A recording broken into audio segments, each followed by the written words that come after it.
y por supuesto que desde el Ministerio también estamos de pasos vamos a seguir como también involucrados en ese sentido. Así y en este caso, ministra, ¿qué le responde a las acusaciones de Patricia Bullrich? Lo que le respondió el presidente y lo que le respondió Ginés. Es muy irresponsable de su parte decir cosas de este estilo sin ningún fundamento y absolutamente falsas. La verdad es que es muy, muy difícil de creer que lleguen hasta este punto en un momento de crisis sanitaria a nivel mundial. La verdad es que digamos, superan cualquier expectativa de acciones que la verdad que son bastante poco felices. Claro. Bien. Ministra, gracias por este contacto desde México. Muy amable. A ustedes. Muchas gracias. Buen día. Bueno, hasta aquí definiciones de la propia ministra Bisotti hablando en medio de las negociaciones. Sí, sobre todo. A ver, cosas para pasar en limpio. Hasta el lunes que viene, el total de 3 millones de vacunas. Esto es lo que confirmó. Después está yendo a buscar negociación por la Soberana 02, que es la que está avanzada en la fase 3 ya de aprobación. Con Pfizer dijo, siguen hablando, pero no dio más detalles. Evidentemente esa negociación está muy dura hasta ahora. Y obviamente el repudio de lo que ha pasado ayer, donde ya se judicializó la denuncia que Mariana, hizo la titular del PRO. La expectativa de poder en algún momento tener la confirmación, que yo creo que esa es una noticia que hay que seguirla de cerca, de poder desarrollar todo el proceso industrial de la Sputnik en la Argentina. Sí. Está la expectativa, obviamente, de las dosis enviadas al Instituto Gamaleya para ver si efectivamente desde la Federación Rusa aprueban lo que se está haciendo aquí en la Argentina para empezar a escalar la producción, ¿no? Bueno, programa intenso, hay 2 minutitos que le sacamos al equipo a Maxi Montenegro, pero hoy Eduardo Bataglia con todos ustedes. Nos vemos mañana. Mañana nos reencontramos. Chau, chau. Feliz Día de la Patria. Chau.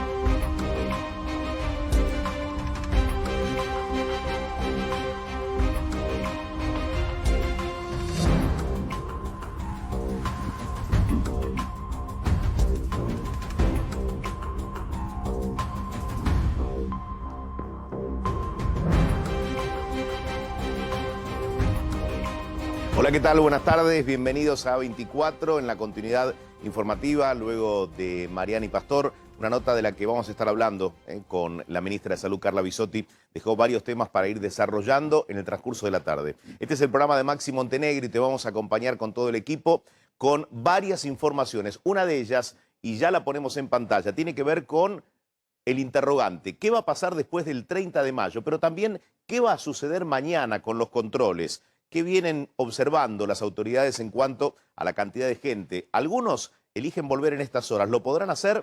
Bueno, los controles están muy estrictos. ¿Qué va a pasar a partir del 31 de mayo, el lunes 31, con las medidas que se tomen en cuanto a la vuelta a la actividad de manera parcial y después el cierre el fin de semana siguiente del 5 y 6 de junio? Primer tema.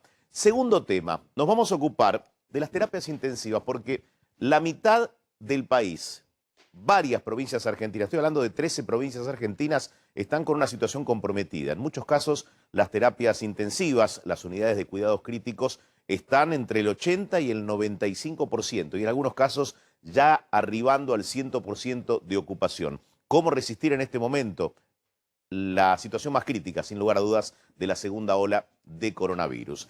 Y por último, nos vamos a ocupar de la economía. Ayer, con Maxi Montenegro, avanzamos sobre dos cuestiones. Una, la situación que se plantea desde el gasto público, la caja del Estado argentino, lo que dispone el ministro Martín Guzmán, pero también lo que le preocupa al gobierno y a todos los argentinos, la inflación.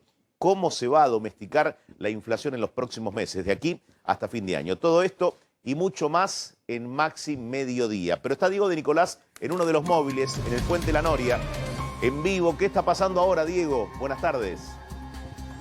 Hola, ¿cómo estás, Eduardo? Buenas tardes. Y aquí en Puente de la Noria los controles siguen rigurosos. Vos sabés que desde hoy a la mañana, muy temprano, está la Policía Federal Argentina, de alguna manera, tratando de supervisar quiénes pasan y quiénes no. Vos sabés que el Puente de la Noria es un punto clave en lo que es la vinculación de provincia de Buenos Aires y la ciudad, porque los vehículos que vienen de la zona sur, por el llamado Camino Negro, cruzan el Riachuelo por el Puente La Noria y aquí se convierte en la General Paz, lo cual es un vínculo no solo a la ciudad de Buenos Aires, sino a toda la zona norte del Gran Buenos Aires. Por eso, acá la Policía Federal está solicitando los permisos, está utilizando dispositivos como teléfonos celulares o tablets para escanear el código QR que tiene la aplicación Cuidar y de esa manera validar contra los servidores que lo que esté presentando la gente sea el permiso real y no una captura de pantalla o cualquier otra cosa que no sea la real y actualizada. Con respecto a las demoras, mira, fue variable la mañana. Vos es que hoy temprano, alrededor de las 8 de la mañana, había un poco más de demora, entre 15 y 30 minutos por momentos. Ahora ya está un poquito más ágil, pero cada tanto viene un flujo de autos un poco más intenso y eso hace que los automovilistas tengan que esperar algún ratito. Pero nada que sea más de lo pensado, no pensemos en largas colas, no pensemos en un colapso. Hoy ha sido muy poca la gente que se ha lanzado a las calles, a las autopistas, teniendo en cuenta que es un feriado y por más que solamente están habilitados los esenciales, también hay muchos menos esenciales que han salido a la calle, Eduardo. Diego, déjame observar lo que ocurre en el control con cada auto. Vos decías que a través de un teléfono escanean el código QR del permiso de circulación de los automovilistas y de acuerdo a si está en condiciones o no lo dejan pasar. Hasta el momento no observamos que existan irregularidades o gente no autorizada.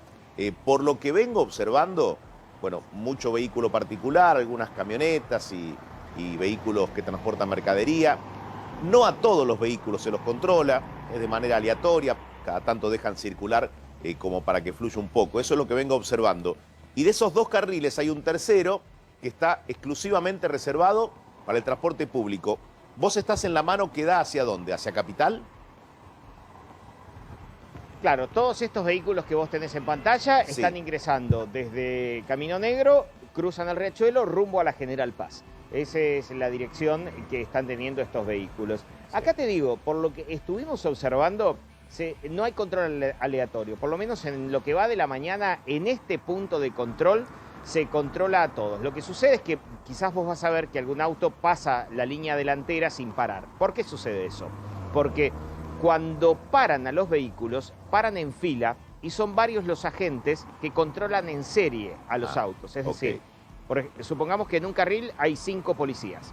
Entonces, detienen 5 autos, uno atrás del otro, controlan a los 5 juntos y luego avanzan los 5 juntos. Esa es la metodología que se está usando, que ya se había usado el año pasado, que este año cuando empezó todo esto todavía no se había implementado bien, pero ahora por lo menos acá en Puente de la Noria lo vemos con mucha más agilidad cómo se está llevando a cabo. Y lo que vos me decías del otro carril, el del transporte público, también está destinado a aquellos trabajadores de la salud o de las fuerzas de seguridad que tienen como ese carril a la derecha en donde pueden pasar mucho más rápido.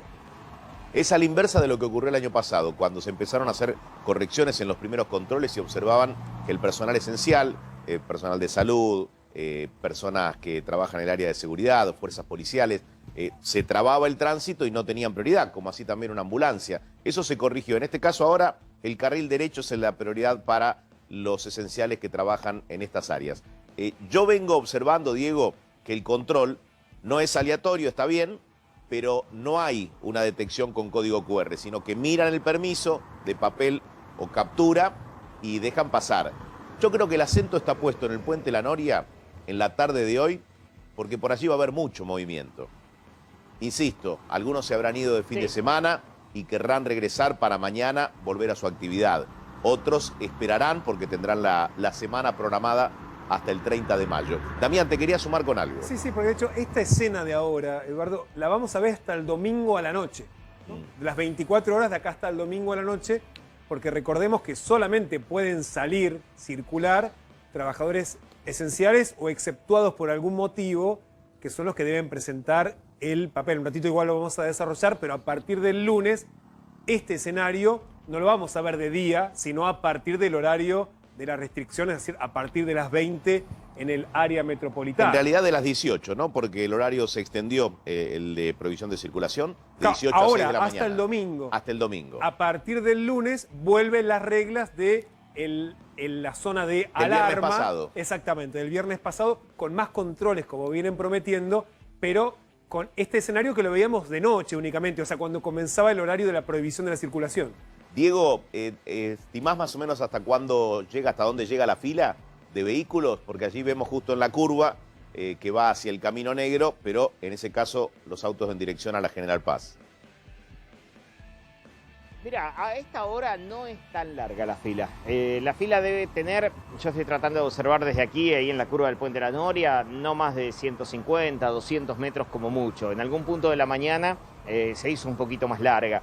Y vos sabés que me quedé pensando lo que vos decías ahí, que observabas que no se les estaba pidiendo con el código QR. Bueno, me puse a mirar un poco más con detenimiento, ¿no? Cada uno de los agentes. Algunos tienen dispositivo y otros no. Otros no. Es decir, algunos solo hacen control visual y otros lo tienen. Nosotros, por ejemplo, cuando cruzamos, que tuvimos que hacer esa fila también para llegar hasta donde estamos, por ejemplo, el personal de seguridad que nos controló efectivamente con el código QR y observamos que hay algunos que lo tienen y otros que no. Así que hecha esa aclaración, porque claro, vos lo observabas muy bien, este policía que está quizás aquí adelante solamente está observando.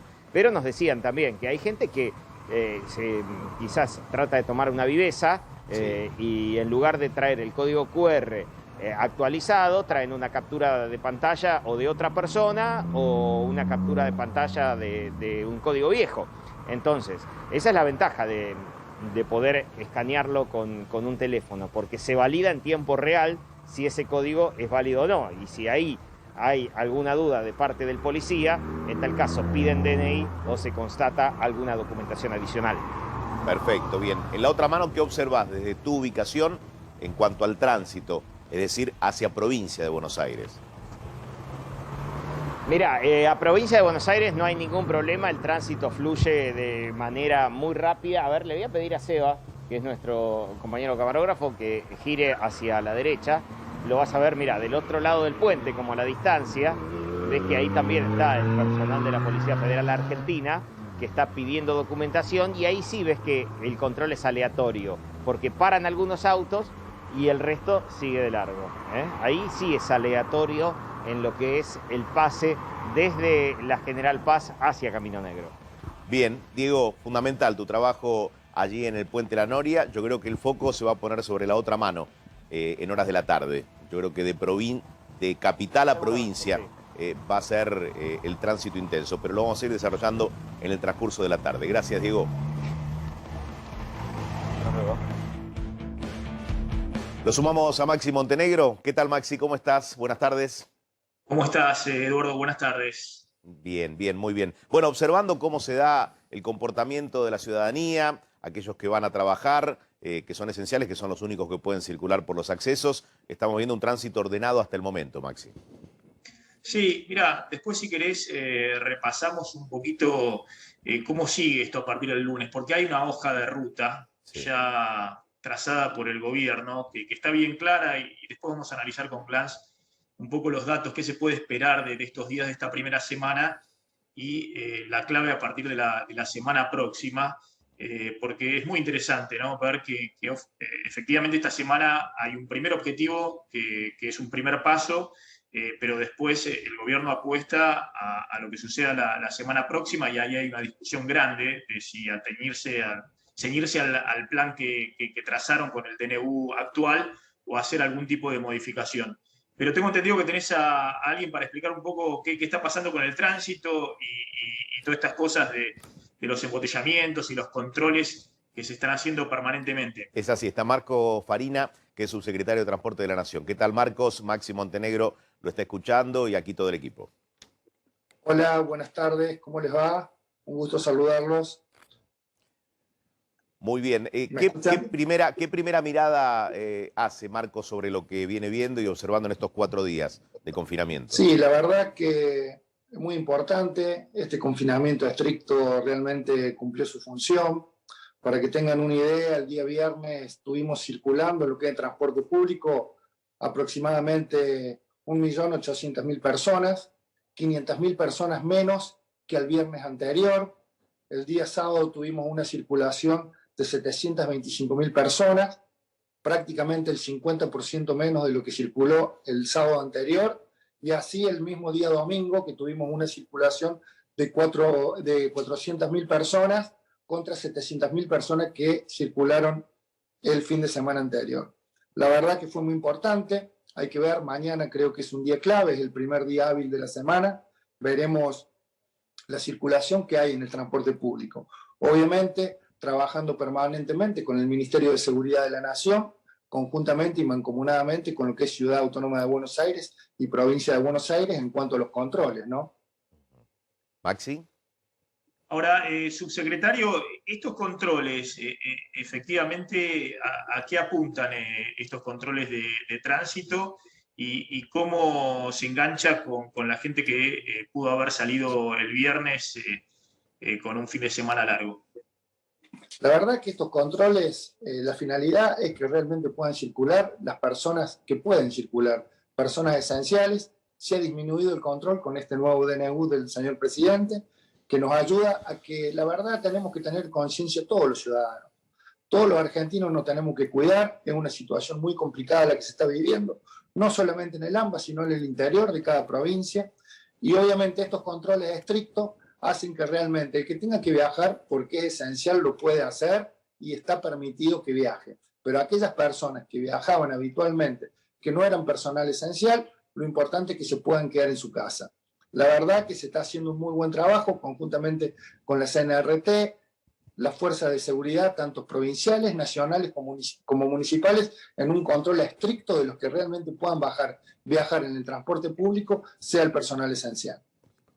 Ahora, además del transporte público, que está claro, y ese fue uno de los temas principales, ¿no? De que durante mucho tiempo había mucha gente que como estaban abiertas las actividades, también viajaba en el transporte público, aunque no era esencial. Estos controles también de tránsito, por ejemplo, alguien que salió el jueves o el viernes pasado, antes de el nuevo DNU presidencial, y está regresando hoy a la tarde, o mañana a la mañana, ¿va a tener algún inconveniente en estos controles? Van a tener que bajar los permisos para regresar a su domicilio. También aquellas personas que están en cuidado de mayores o de enfermos pueden bajar sus permisos esenciales. La verdad es que el control tiene que ser estricto. En esto tenemos que tener conciencia todos y obviamente respetar los protocolos, ¿no? Lo más importante en lo que es el transporte público es respetar los protocolos, el uso del barbijo, el distanciamiento social nos va a ayudar a que podamos combatir conjuntamente entre el Estado y las personas este virus, ¿no? Marcos, Eduardo. sí, la pregunta puntualmente es ¿cuál es el gran desafío a partir de mañana en el transporte público? Porque allí también se juega una parada muy importante, ¿no? El éxito de este confinamiento por 9 días. Los esenciales y autorizados que van a viajar para desarrollar sus tareas y demás. ¿Va a haber algún operativo especial en estaciones? Sí, no tengo dudas. En esto vuelvo a insistir lo mismo, conjuntamente con Ciudad de Buenos Aires, provincia y el Gobierno Nacional y las Fuerzas de Seguridad Nacionales, el Ministerio de Seguridad, vamos a ser muy estrictos en los controles, en todas las estaciones. Obviamente que a veces no es fácil controlar a todos, pero la idea es que puedan viajar solamente el personal autorizado, el personal esencial con el permiso correspondiente. Y sí vamos a exigir en las paradas el distanciamiento social y el uso de barbijo. Obviamente tenemos que rescatar que se están cumpliendo los protocolos en las empresas de transporte. El protocolo es estricto, la independencia y el aislamiento del chofer, el uso de los protocolos, la cantidad de gente que puede circular e ir parada dentro de los colectivos. Vamos a ser muy exigentes el día de mañana, que es nuestro primer día hábil en la semana del cumplimiento de los protocolos. Por ejemplo, una pregunta muy recurrente que insiste la gente. Quien trabaja en un rubro denominado no esencial, local de indumentaria, local de informática, en un bazar, y que tiene que cruzar de jurisdicción, tanto el empleado como el dueño, ¿lo puede hacer en su vehículo particular? ¿Puede obtener todo lo que es, el permiso de circulación? No es un personal esencial, son actividades que hoy están prohibidas, se tienen que quedar en su casa. Sí, los comercios tienen que hacer venta online y lamentablemente por estos nuevos días se van a tener que quedar en su domicilio y trabajar desde su domicilio. Obviamente lo van a poder hacer en vehículos particulares, si lo quieren hacer, con el permiso especial correspondiente. Pero en lo que es transporte público solamente está habilitado para personal esencial. Subsecretario, a ver, no me quedó claro entonces. Alguien que está regresando, o de la costa, o fue Mar del Plata, o fue a algún otro lugar porque no estaba restringido hasta el sábado, y está regresando de esos lugares. Finalmente, ¿cuál va a ser la actitud que van a tomar la fuerza de seguridad que están controlando en los accesos a la ciudad de Buenos Aires? La verdad que el que está fuera de su domicilio y que salió el día viernes, que no salió el día sábado, porque el día sábado no podía circular, va a poder regresar a su domicilio con los controles pertinentes, con los permisos correspondientes, acreditando su domicilio. Obviamente en esto está trabajando más que todo fuertemente lo que es el Ministerio de Seguridad de la Nación, conjuntamente con la ciudad, a ver cómo coordinan esa actividad, o aquellas personas que han viajado en la semana pasada, no el día sábado, porque el día sábado no podían viajar, ya estaba el DNU en vigencia, cómo regresan a su domicilio, pero lo van a poder hacer, obviamente. Farina, perdón, Maxi, para hacer una pregunta puntual sobre esto, ¿hay un permiso específico que una persona puede obtener precisamente para volver a su domicilio? O sea, un permiso específico de circulación para regresar al domicilio. Los permisos que hoy podemos sacar es el permiso, obviamente, Cuidar, por la aplicación Cuidar, todo el personal esencial, y hay permisos especiales, como en el caso del cuidado de un enfermo, o para hacer determinadas actividades que son permisos temporarios que para llevar a alguien a vacunar y demás, pero exacto, no hay un permiso específico para si uno está en la costa para volver. Claro, para volver de una quinta. No hay un permiso específico, pero es de sentido común que si una persona que está fuera de su domicilio y tiene que volver, obviamente con todos los cuidados y con todo el protocolo correspondiente pueda regresar a su domicilio. Obviamente tienen que ser aquellas personas que han salido anterior a lo que fue el día sábado. Y perdón, Farina, lo que pasa es que el decreto, o sea, uno la verdad que entiende el sentido común, pero el decreto dice que está prohibido cambiar de jurisdicción, de departamento, es decir, cambiar de localidad en la que uno está. De hecho, eso está específicamente explicitado en el decreto. Por eso la pregunta, si no hay dudas que no se puede, pero les vuelvo a insistir lo mismo. Son casos excepcionales, no es lo habitual, no es lo común. En mi caso particular, yo soy de Córdoba, soy de Río Cuarto, y esta tarde estoy viajando a Buenos Aires porque mi función la llevo adelante en Buenos Aires y soy una persona que lo puedo hacer por mi cargo y mi trabajo, ¿no? Obviamente, aquellas personas que no han estado en su domicilio, no tengo dudas que van a poder regresar a su domicilio. Subsecretario, está muy bien que lo aclare y que diga que es de sentido común, porque salieron funcionarios del gobierno nacional a decir que los que se habían ido de fin de semana largo no iban a poder regresar hasta el 31 de mayo. Una cosa es irse de fin de semana largo y otra cosa son aquellas personas que el día viernes, antes que saliera el decreto, lo encontrara fuera de su domicilio. Me parece que son dos cosas totalmente distintas. El que se fue el fin de semana largo sabiendo que no se podía ir, se tendrá que quedar a donde está. Bueno, pero el que se fue el viernes, el decreto empezó a regir a partir de las 0 del sábado. El que se fue el viernes, se fue el fin de semana largo y ahora está usted diciendo que puede volver. Obviamente, acreditando las cosas como corresponden, con los permisos, con los PCR negativos, con los controles que se están haciendo, van a poder regresar a su domicilio. Les vuelvo a insistir lo mismo, no tiene aquella persona que se fue el día sábado, lamentablemente se fue sabiendo que no se podía retirar no podía cambiar de el sábado correcto, el sábado ya estaba rigiendo el decreto y no tenían permiso para circular, para dirigirse de la ciudad a otro lugar. Pero el viernes sí tenían permiso y obviamente mucha gente aprovechó y se fue el viernes. Obviamente, excepcionalmente van a poder regresar. Perfecto. Gracias, subsecretario, por hablar con nosotros. No, muchas gracias a ustedes. Bien. Se planteaba, Maxi, algo básico, no te diría, porque este sentido común, este criterio, no sé si va a poder aplicarse auto por auto en el regreso, ¿no? Porque mucha gente especuló y se fue el viernes. Y desde el gobierno nacional, la propia Sabrina Frederick dijo, está prohibido el turismo, los que se fueron no van a poder regresar hasta el 31 de mayo, si no escuché mal yo. Claramente también el subsecretario me parece que estaba aclarando eso, porque si no él tampoco podría regresar a Ciudad de Buenos Aires, ¿no? de Córdoba. Pero bueno, es así, más allá de lo que uno pueda plantear de las personas que se fueron el fin de semana largo, pero si se fueron antes de la vigencia del decreto, lo que está diciendo el subsecretario que tenían permiso de circulación para salir y que van a poder regresar. No así los que se fueron a partir del sábado, donde ya no había un permiso para poder salir de la ciudad de Buenos Aires. Maxi, Eduardo, sí. Si te parece, lo podés saludar a Andrés Gil Domínguez, abogado constitucionalista, justamente para hablar de este tema, ¿no? ¿Qué significa el decreto de necesidad de urgencia y la imposibilidad de volver para aquellos que se fueron el sábado a la mañana, por ejemplo? Perfecto. ¿Qué tal, doctor Gil Domínguez? ¿Cómo anda? Buenas tardes, Maxi. ¿Cómo está usted? Bueno, no, simplemente acá estaba el tema hasta dónde llegaba el DNU del presidente. Ahora vamos a contar un poco que, si bien todos están mirando hasta el próximo domingo, hasta el 30 de mayo, es un DNU que plantea un plan de 21 días, donde está trazado el camino más allá del próximo domingo, con las restricciones. Pero bueno, siempre se plantean, como se planteó el año pasado, qué alcance pueden llegar a tener con este DNU las restricciones a la circulación, y en particular esto que decíamos de la gente que se fue el viernes y que ahora está regresando después del fin de semana largo a sus hogares.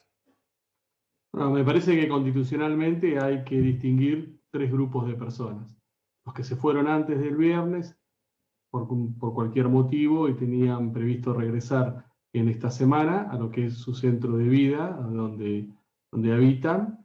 Es irrazonable, constitucionalmente hablando, que le impidan volver.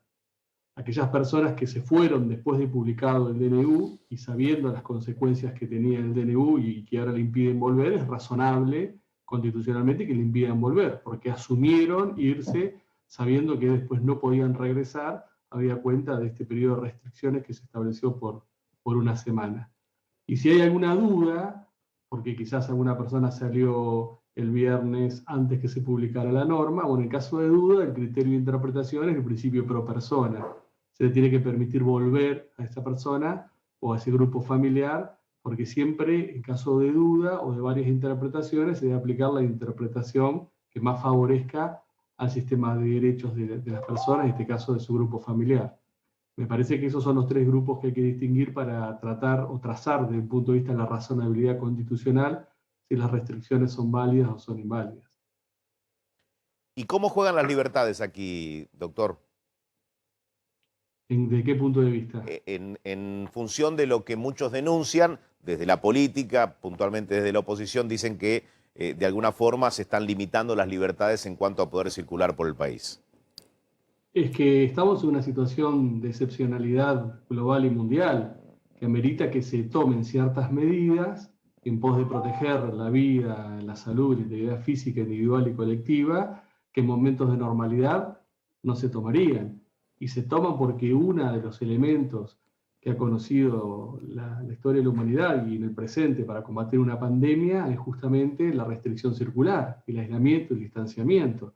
Nosotros estamos evaluando, aplicando medidas que en tiempos normales serían intolerantes, pero frente a esta situación y en pos de salvaguardar determinados derechos, una limitación razonable de la circulación, con las excepciones para aquellas personas que cumplan actividades esenciales o que tengan que acudir a una urgencia, es razonable, se ha aplicado en todo el mundo y no ha habido ningún tribunal que haya considerado que la limitación de la libertad de circulación de modo razonable y vinculada al combate contra la pandemia sea desproporcionado, sea irrazonable. Eso lo mantienen un grupo de constitucionalistas que repiten como un dogma aquello que para épocas de normalidad está muy bien, pero para épocas excepcionales como la que estamos viviendo, me parece una suerte de mantra hipnótico que no tiene ningún fundamento. O sea, una situación extraordinaria, medidas extraordinarias también.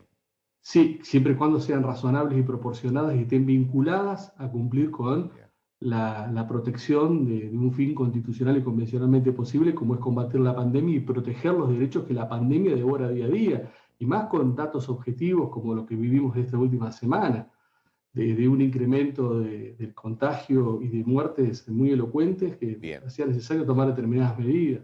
Doctor, y hablando de esas medidas, hay un punto que genera controversia que tiene que ver con la prohibición de realizar, por ejemplo, algunas actividades comerciales o industriales en donde el Estado no compensa a esa persona, es decir, que se lo obliga a cerrar y eventualmente a perder su fuente de ingreso para subsistir. ¿Hasta qué punto eso está contemplado, que a una persona se diga, no, usted no trabaja y arréglesela como pueda? Bueno, por eso también en tiempos de pandemia el Estado está obligado, en la medida de sus posibilidades y hasta el máximo de sus recursos disponibles, teniendo en cuenta la prioridad de la vulnerabilidad de los distintos estamentos, generar las políticas públicas de ayuda, y son múltiples, porque no solamente es el aporte en dinero, sino también la disminución de impuestos, la extensión de impuestos o facilidades para el desarrollo de determinada actividad, para que aquellas personas que se ven afectadas por esta toma de medidas tengan algún tipo de salvaguarda estatal. Desde ese punto de vista, también hay que ver qué tipo de medidas se toman, porque si la medida es el aporte o el apoyo financiero, bueno, siempre hay un límite en la generación de los recursos y siempre va a haber situaciones y grupos más vulnerables a atender, pero hay un montón de medidas que los estados están obligados a tomar en pos de ayudar o de promover algún tipo de cooperación para aquellas actividades que lamentablemente están siendo afectadas por la pandemia. Es decir, la pandemia afecta más a algunas actividades que otras. Entonces, sobre esa base es que se tienen que tomar medidas estatales. Bien, doctor Gil Domínguez, gracias como siempre. La semana que viene, en todo caso, hablamos de esta nueva interna, que es una interna ya que viene hace rato, pero que ahora está también en un momento bastante crítico entre el presidente y su vicepresidenta, Cristina Fernández de Kirchner, respecto al procurador general, ¿no? Porque el presidente ha dicho que sostiene a Rafecas, al doctor Rafecas, el juez federal, como procurador, y evidentemente por ahora no se muestra demasiado ánimo por parte de la vicepresidenta de avanzar con esa candidatura, y eso puede generar otro problema institucional grande dentro de la interna del gobierno. Doctor Gil Domínguez, gracias, es muy amable. Muchísimas gracias y feliz Día de la Patria para todos. Gracias, doctor, igualmente. Bueno, Eduardo, ¿querés que nos metamos un poquito en lo que pueden ser las pautas que tiene que ver con mucha atención el gobierno, sobre todo a partir de mañana, porque sí, tanto hoy como ayer son días feriados y venimos de días raros de información de contagios? Siempre los fines de semana hay otro rango, hay una estacionalidad en cómo la gente se testea y cómo se informa por parte del SISA, el Sistema Integrado de Salud Argentino. Y lo mismo pasa en los fines de semana largos con los feriados. Por eso la verdadera clave de empezar a ver qué pasa con los datos es a partir de mañana, miércoles y jueves. Pero si te parece bien, contamos un poco cuál es el plan de cómo va a seguir esta situación a partir del lunes y la información que tiene adicional Damián Glanz. Sí, perfecto. Y déjame resaltar algo que recién mencionabas.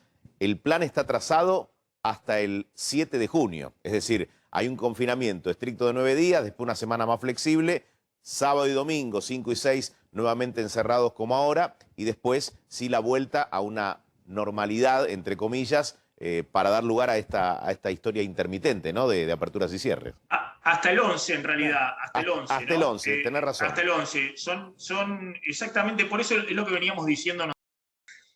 En 9 días no podés tomar y evaluar prácticamente nada. Ahora vamos a contar qué es lo que van a evaluar en estos 9 días de fase 1, de confinamiento duro.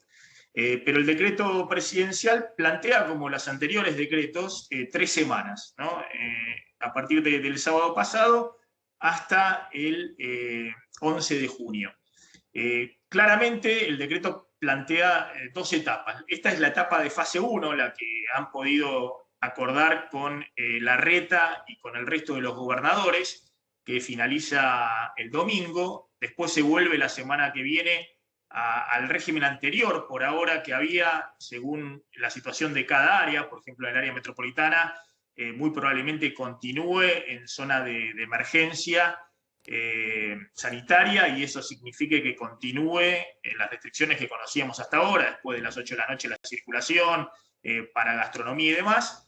El otro fin de semana, 5 y 6 de junio, vuelve una fase 1 esos 2 días, y la semana siguiente, hasta el 11 de junio, vuelve muy probablemente estas restricciones de después de las 8 de la noche para circular, gastronomía y todo lo que conocemos con el decreto anterior de del presidente.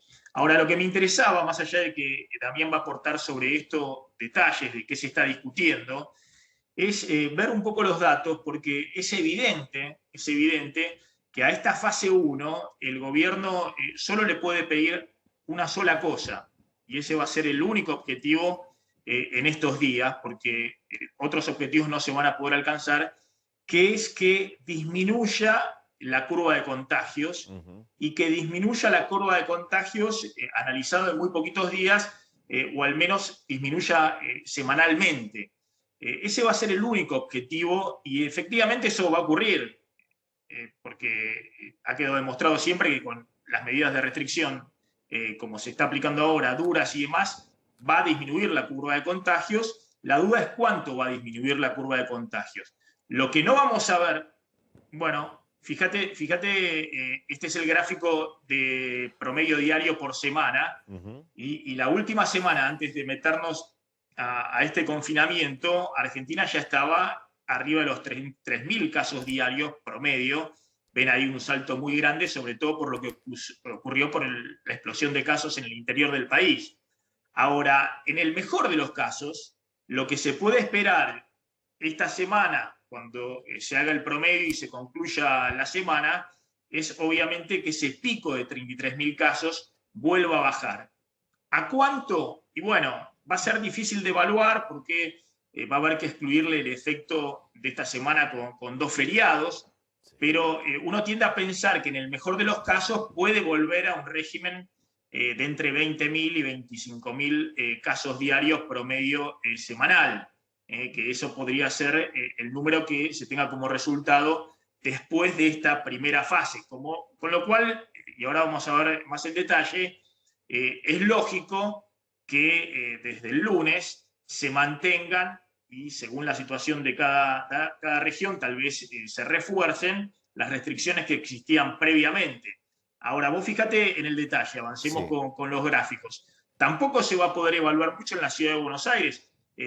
Lo que sí hay que apostar es que haya nuevamente un cambio de tendencia. La ciudad de Buenos Aires, que había logrado bajar con las restricciones del decreto anterior del presidente, había logrado bajar los picos de casos de 2 semanas consecutivas hacia mediados de abril. Después, en la última semana, empezó a crecer y lo que se espera de esta fase 1 es que la tendencia se vuelva a quebrar y vuelva a descender, pero de todas maneras va a quedar en un nivel de casos para la ciudad de Buenos Aires muy elevado. Y lo mismo va a pasar con la provincia de Buenos Aires. La apuesta es que esta fase 1 quiebre esta tendencia que se dio en la última semana, los últimos 10 días, de un aumento en el promedio de casos diarios. Bueno, lo que uno tiende a esperar es que después de finalizar esta semana eso vuelva a descender, pero manteniéndose en niveles muy elevados. Maxi, perdóname, estaba observando el gráfico y la verdad que es muy clarito, ¿no? La curva, cómo marca lo que sucedía a principios de septiembre del año pasado con casi 6.000 casos, después fines de enero, ¿sí? Tenemos 4.500 casos y la explosión, la cantidad de casos del mes de mayo que nos hace entender esta segunda ola, ¿no? De coronavirus. Claro, pero fíjate que en el mejor de los casos estamos diciendo que lo que podemos esperar al final de esta semana, si le sacamos el efecto 2 días feriados, es que se quiebre esta tendencia que se vio tanto en Ciudad de Buenos Aires, en el Gran Buenos Aires, como en el interior del país, y que los casos vuelvan a descender, pero manteniéndose en niveles elevadísimos, en niveles que tienen completamente saturado el sistema de salud.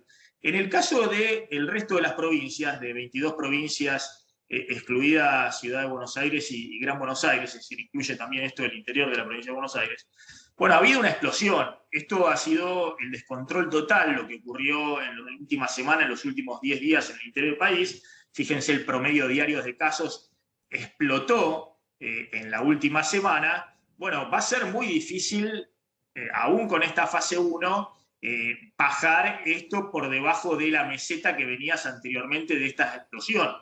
Pero sería muy bueno, y es lo esperable, que por lo menos esta fase 1 quiebre esta tendencia que generaba muchísima incertidumbre, que es que esto podía seguir hasta cualquier lado, digamos, que no tenía freno y que tenía una tendencia de crecimiento exponencial. Igualmente, avancemos ahí con los gráficos, Ahora vamos a discutir, bueno, cómo se sigue después del domingo. Fíjense Córdoba, Córdoba igualmente. En la situación de Córdoba, lo que se está apostando con esta fase 1 es quebrar lo que sucedió en los últimos 7 o 10 días, que fue, ahí está el promedio diario semanal. De nuevo, pegó un salto enorme. La idea es tratar de volver al estado anterior, pero ojo que ese era un estado igualmente de muchos contagios. Lo mismo en la provincia de Santa Fe, donde además hay una situación especialmente dramática desde el punto de vista del sistema de salud. Ahora, lo que quería mostrarles es que lo que no vamos a esperar de esta fase 1, bueno, esto muestra también exactamente, fíjense, estas barras que son fáciles de leer y de entender, es por jurisdicción el crecimiento de casos en la última semana y respecto a las 2 últimas semanas. Fíjense que todas las jurisdicciones del país en la última semana estuvieron con crecimiento de casos, e incluso si se toman las 2 últimas semanas. Y si me permitís, Maxi, perdona, Buenos Aires y Cava, fíjate cómo empieza a disminuir en el área metropolitana y como sucedió en la primera ola, explota, se irradia el virus al resto del país. Sí, pero estas son barras de variación una semana y 2 semanas. Sí. Son variaciones positivas, es decir, es crecimiento si uno toma la última semana y si uno toma el conjunto de las 2 últimas semanas respecto a las 2 últimas semanas anteriores. Es decir, que lo que hay que quebrar con esta fase 1 es esta tendencia donde todo crece, y sobre todo crece, vuelvo un segundo al gráfico anterior, en las provincias más chicas, ¿no ven? No sé si ven la tasa de crecimiento a la derecha, de 18 provincias más chicas. Es un crecimiento enorme. En la última semana tenemos un crecimiento de 80% de casos, en las últimas semanas más del 100%, o sea, más que duplicado los casos. Bueno, esta explosión de casos en las provincias más chicas y este crecimiento fuerte en Santa Fe, en Córdoba, este crecimiento también importante, aunque más moderado, en Ciudad de Buenos Aires y Provincia de Buenos Aires, es lo que hay que tratar de revertir. Lo que se espera de esta fase 1 es que cuando se tome el conjunto de esta semana, por lo menos muestre una caída respecto a la semana anterior.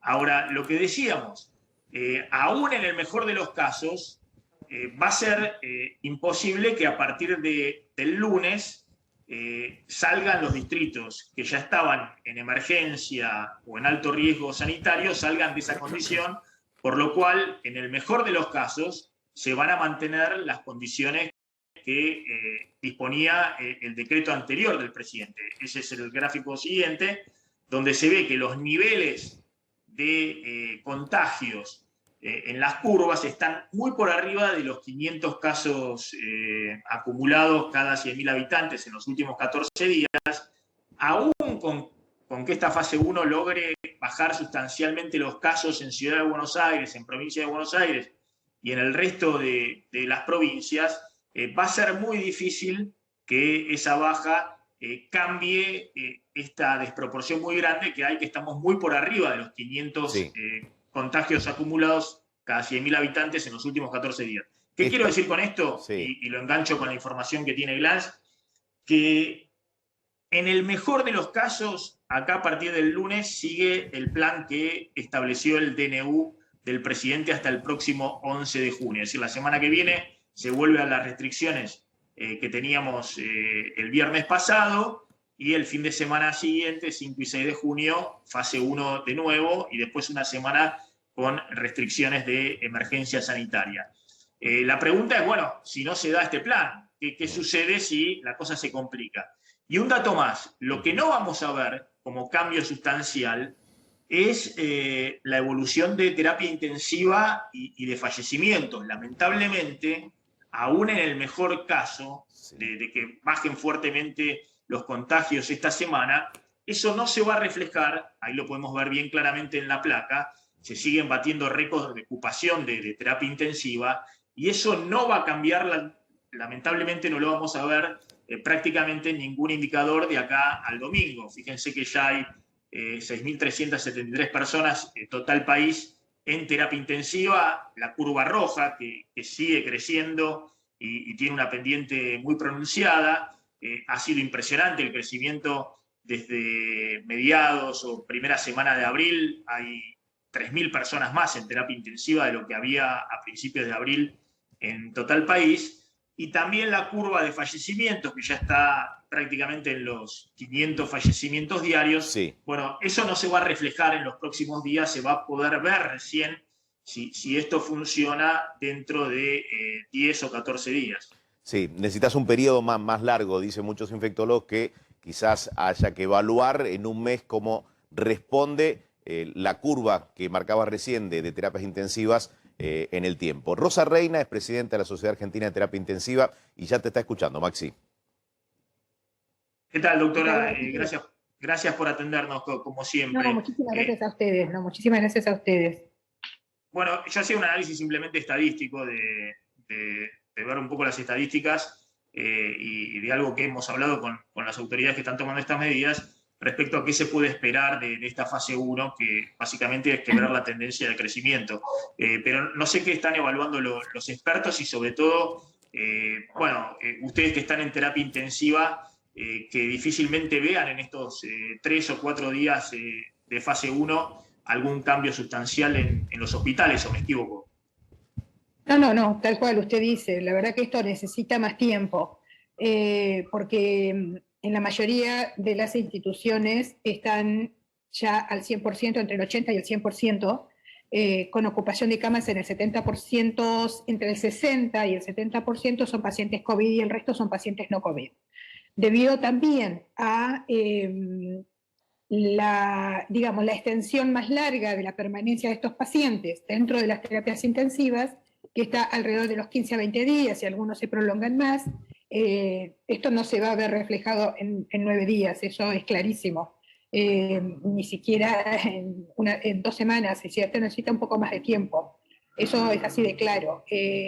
Al menos en las terapias intensivas, pero realmente ojalá se pueda disminuir la circulación del virus a nivel de la población, porque los pacientes que en estos momentos tenemos en las terapias intensivas son pacientes jóvenes, son los pacientes que están circulando por diferentes motivos, por trabajo, por lo que fuera, es el grupo etario que está circulando y es el grupo etario que no se está vacunando, o sea que todavía no está dentro del plan de vacunación.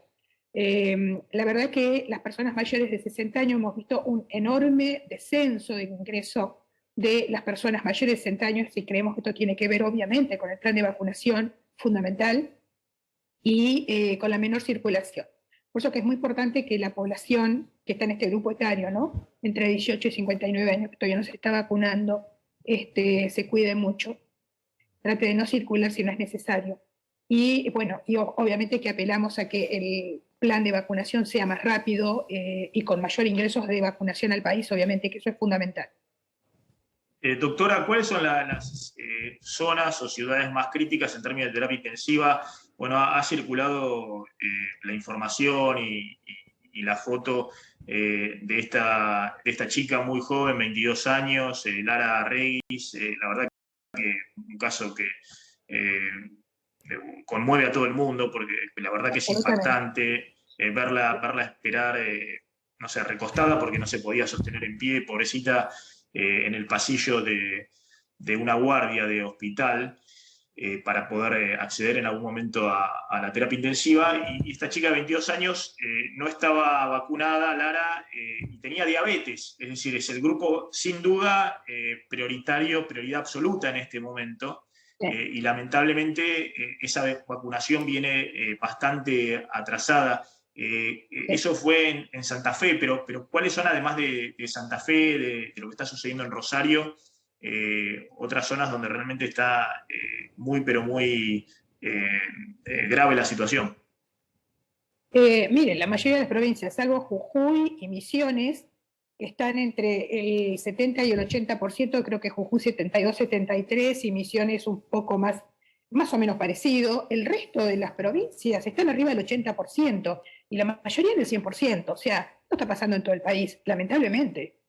En las jurisdicciones con mayor población, obviamente que esto se ve muchísimo más. Y ya tampoco hay capacidad de traslado de los pacientes, de derivación de los pacientes, porque todas las instituciones están igual.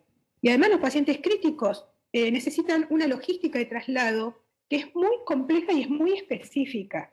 La ambulancia en la cual se va a subir un paciente en terapia intensiva que está con un respirador o que necesita un respirador para ser trasladado a otra unidad de terapia intensiva donde pueda haber alguna cama, necesita una ambulancia de terapia intensiva, o sea, más o menos reflejar la terapia intensiva en el espacio de una ambulancia, con un personal entrenado, porque en ese periodo de traslado el paciente se puede descompensar. Y en este momento el 36% de los pacientes que están con un respirador están siendo atendidos fuera de las terapias intensivas, donde los intensivistas damos el soporte que podemos a los colegas no intensivistas que están colaborando para ver a estos pacientes tan críticos. La situación es muy dramática.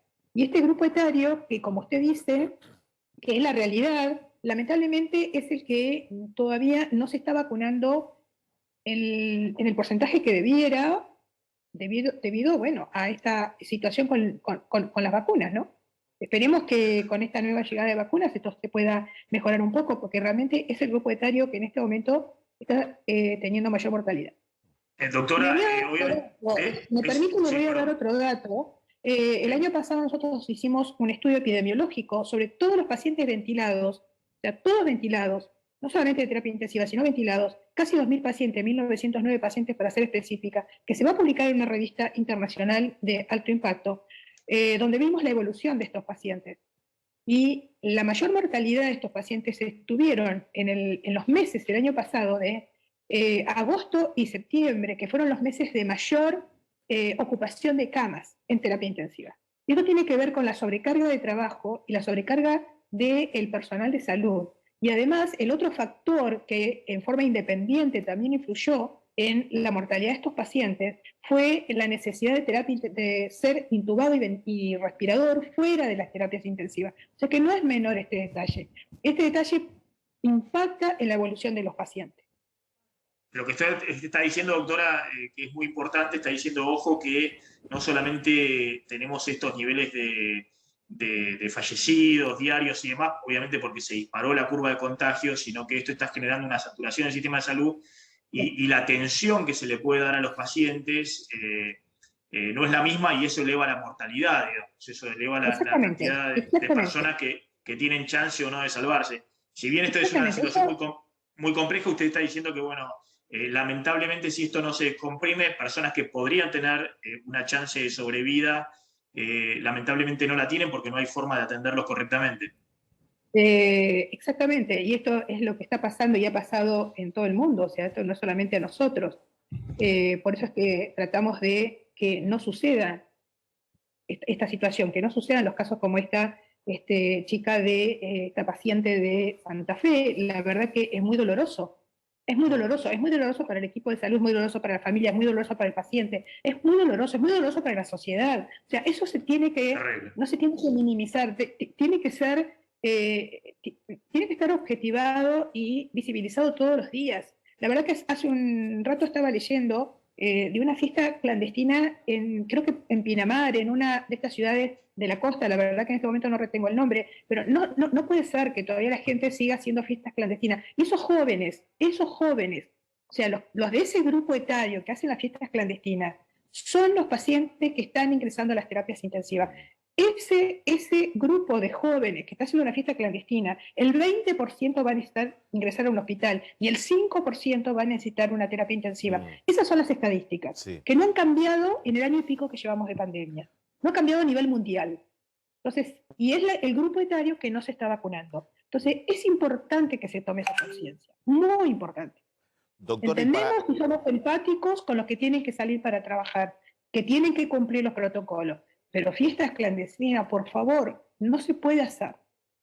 Doctora, ya que habló de los adolescentes o los jóvenes que realizan fiestas clandestinas, sin entender el esfuerzo que está haciendo el resto de la comunidad. Digo, en promedio, ¿cuánto tiempo están internados en esas unidades críticas los jóvenes que están ingresando en esta segunda ola?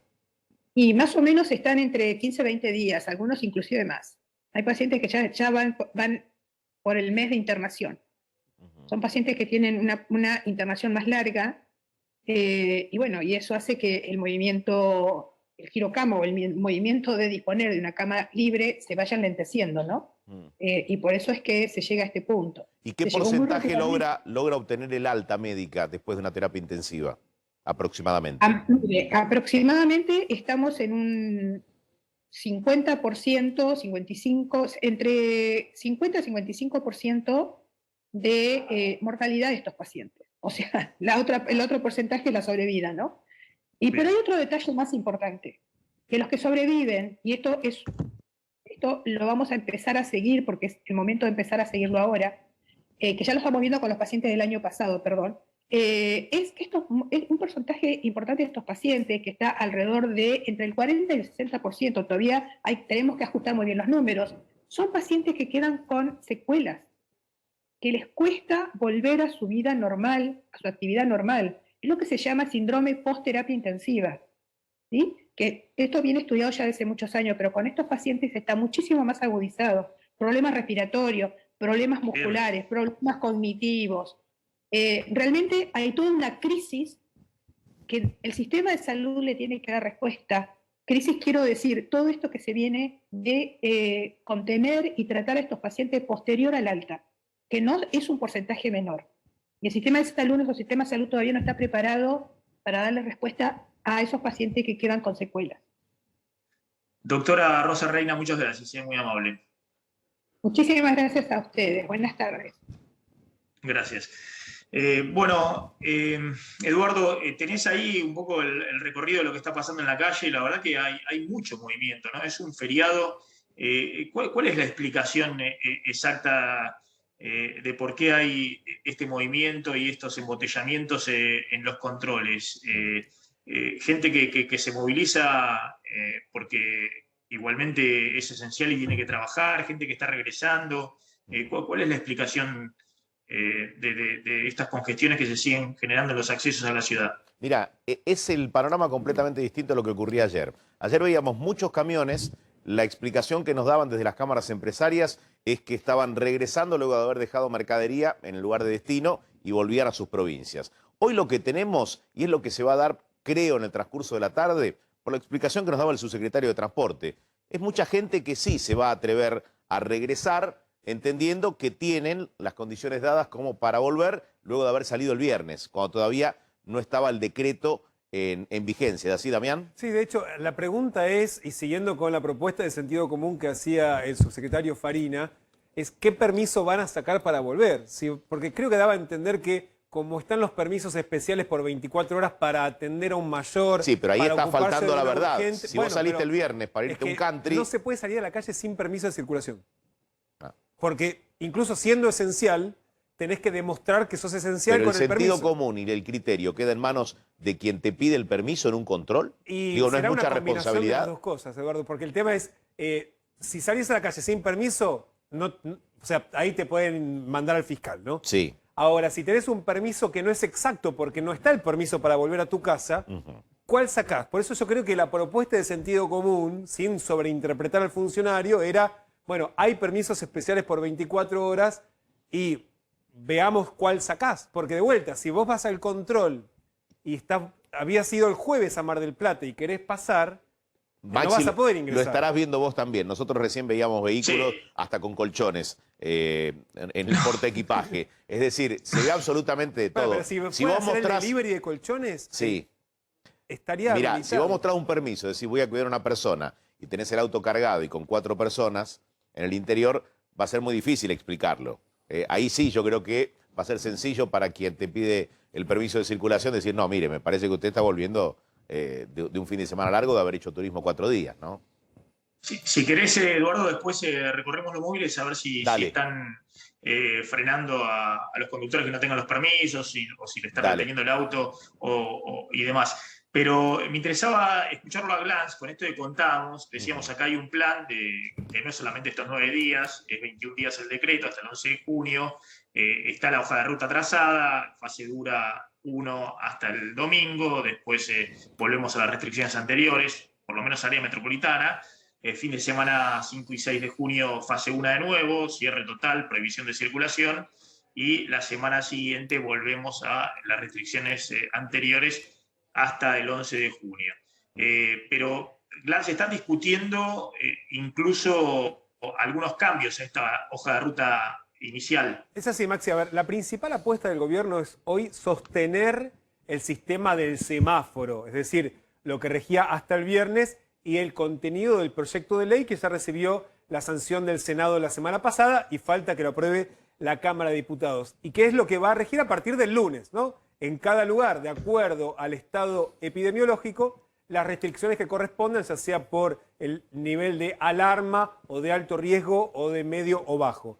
De todos modos, el gobierno reconoce que podría haber medidas más intensas, focalizadas y con un tiempo acotado, en acuerdo con gobernadores, allí donde las medidas de estas semanas, Maxi, no hayan sido suficientes. Una opción es que para esas regiones se pueda establecer un sistema de cierres intermitentes, como lo de ahora. Es decir, venimos de 9 días estrictos y nos va a tocar un periodo de 2 semanas, casi 2 semanas, con precisamente un fin de semana en el medio, pero con las medidas, las restricciones previas. Claro, 2 ventanas de lunes a viernes más flexibles para volver el fin de semana intermedio a las restricciones de hoy. Bueno, esa sería la segunda opción, que le llaman una suerte de fase combinada, en donde vos tenés de lunes a viernes el sistema que regía hasta ahora, por ejemplo, en el AMBA, cierres a partir de las 20, gastronomía sin atención al público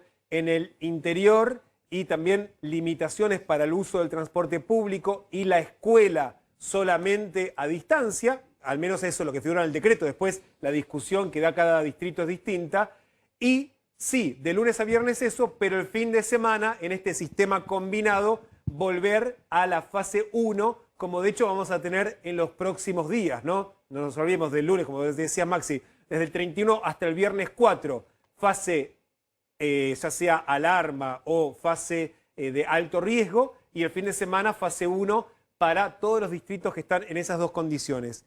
Y después la otra opción, Maxi, porque eso genera la discusión permanente, si vos a partir del lunes el área metropolitana vuelve a fase de alarma, provincia de Buenos Aires va a estar con clases a distancia, el jefe de gobierno porteño ya anunció que va a volver con las clases presenciales. Para evitar esa discusión, hay un punto que se está analizando que es el de anticipar las vacaciones de invierno. Están previstas que empiecen, Maxi, en la Ciudad de Buenos Aires recién el 19 de julio.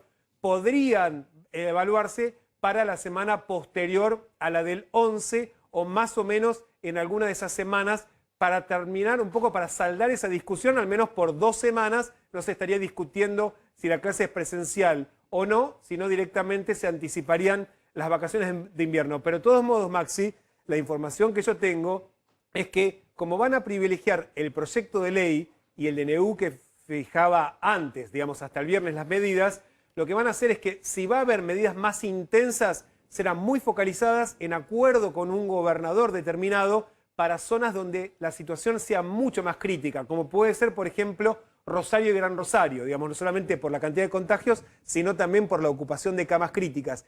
Esa va a ser por ahora, digamos, la modalidad de discusión, con cierres focalizados que pueden ser estos intermitentes, pero no para todo el país, sino enfocándose en las zonas más críticas, ya sea por también la ocupación de camas o por los contagios, Maxi.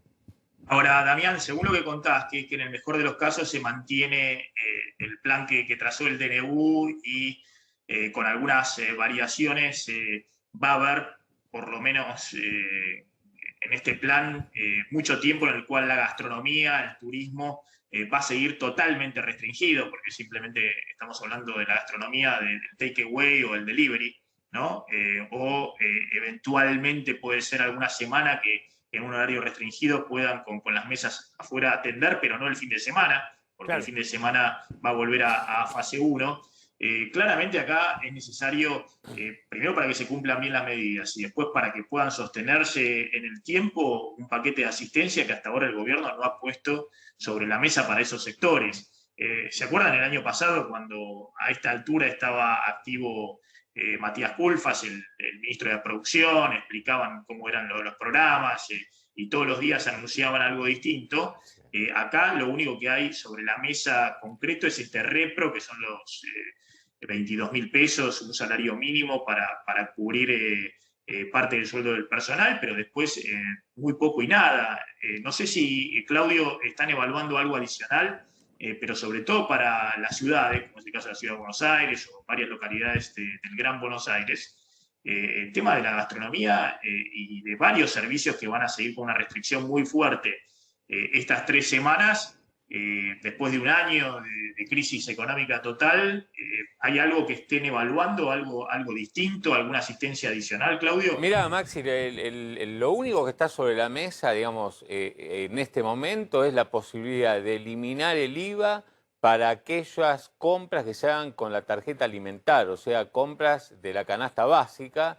No es eliminar el IVA para cualquier compra que se haga cualquier persona en los supermercados, sino las compras que solamente se hagan con la tarjeta alimentar, que lo único que permite es justamente comprar productos de la canasta básica. Eso es lo único que se está hoy por hoy analizando, y a mí lo que me cuenta desde el equipo económico es, bueno, seguir monitoreando, seguir viendo qué pasa con las medidas de restricción, si se van a extender o no. Hasta el día de hoy, tanto en aquellos ministerios que tienen directamente la asistencia social, como el Ministerio de Economía, no tiene en carpeta, salvo lo que yo te digo, de análisis de baja del IVA o eliminación del IVA, con la compra con la tarjeta alimentar exclusivamente, no hay ninguna medida hoy que esté sobre la mesa. Lo que yo estoy planteando es que ya está bien claro que algunos sectores van a tener como si fuera una fase 1 o una fase 1 light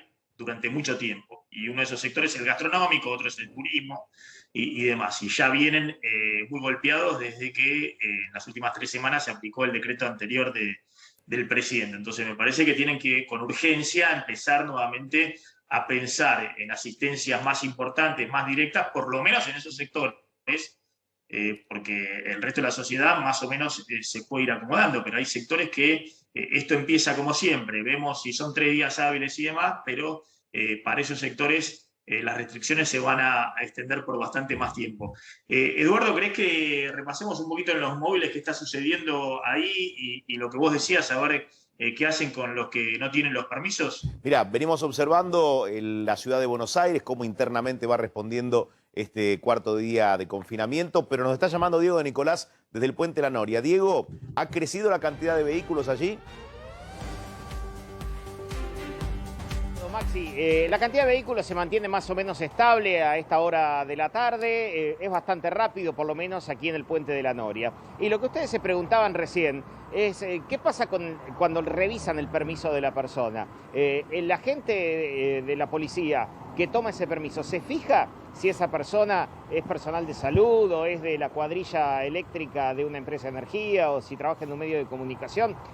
No se fija. Lo que se fija es que el permiso sea válido. En tal caso, la persona que requiere un permiso, ya sea por esencial o un permiso especial de estos de 48 o 24 horas según el caso, la persona debe darlo como declaración jurada al solicitar el permiso. Pero la persona que está aquí, el agente que está aquí solicitándolo, no se fija exactamente a qué rubro pertenece. Lo que sí hay que tener en cuenta es que si en un auto va más de una persona, los 2 o los 3 o los 4 que vayan en ese auto tienen que presentar un permiso cada uno. Es decir, detrás de un permiso esencial que pueda tener el conductor, no puede viajar otra persona que no justifique ese viaje. Es decir, todos se pueden compartir los autos, sí, claro, pero no pueden ir personas que no tengan permiso. ¿Se entiende, Eduardo? Se entiende claramente. Vamos a ir observando minuto a minuto lo que ocurre allí. Cualquier novedad, tenés prioridad, Diego. Perdón, Diego, Eduardo, dale. No, pero bueno, ¿y efectivamente están reteniendo autos o es como vos decías una primera advertencia? No se están reteniendo autos, por lo menos acá en el Puente de la Noria. Tenemos reportes que en otros sectores quizás, digamos, la rigurosidad es diferente. Pero acá la policía constata que el permiso sea real. Si el permiso no es real o no lo tienen o hay algún elemento que no cierra, esa persona se le obliga a detenerse a un costado, se le labra un acta y esa persona puede seguir viaje. Puede continuar. Pero ya, si se retiene un autónomo, ya sería una decisión de la justicia, en tal caso si se eleva o se escala la causa. Sí, y déjame sumarle que el transporte público está vacío, lo que podemos observar en los puentes de acceso o de egreso de la ciudad. como así también en la zona de la capital, el centro porteño, el Obelisco, muy poco tránsito. Está, Es te que no digo, quedaron la muchas ciudad actividades vacía. habilitadas para usar el transporte público. No, y además es un feriado fuerte, ¿no? El 25 de mayo usualmente también está todo vacío. Sí, Pero no deja de sorprender la cantidad de, evidentemente, trabajadores esenciales que se mueven en sus autos particulares y que están en las autopistas. No deja de sorprender. sin dudas. Bien, gracias, Diego. Gente que está regresando.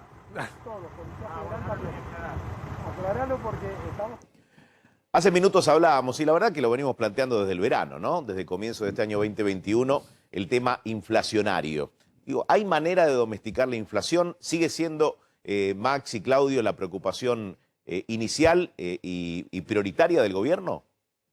Mira, Eduardo, este es el otro tema y la otra curva que el gobierno está viendo con mucha preocupación, y a diferencia de la curva de contagios que tenés a mano, como están aplicando ahora estos 9 días la fase 1 para tratar de bajarla, por lo menos de manera notoria, estos 7 o 10 días, con esta curva de inflación, con estos números muy impactantes de disparada de precios, que marca el propio INDEC, no hay una fórmula que te pueda dar un resultado inmediato, y eso está generando muchas tensiones dentro del gobierno. Fíjate lo que son estos datos, ¿no? El IPC, el último dato que tenemos del INDEC, marca una inflación interanual, es decir, abril de este año, abril del año pasado, del 46%.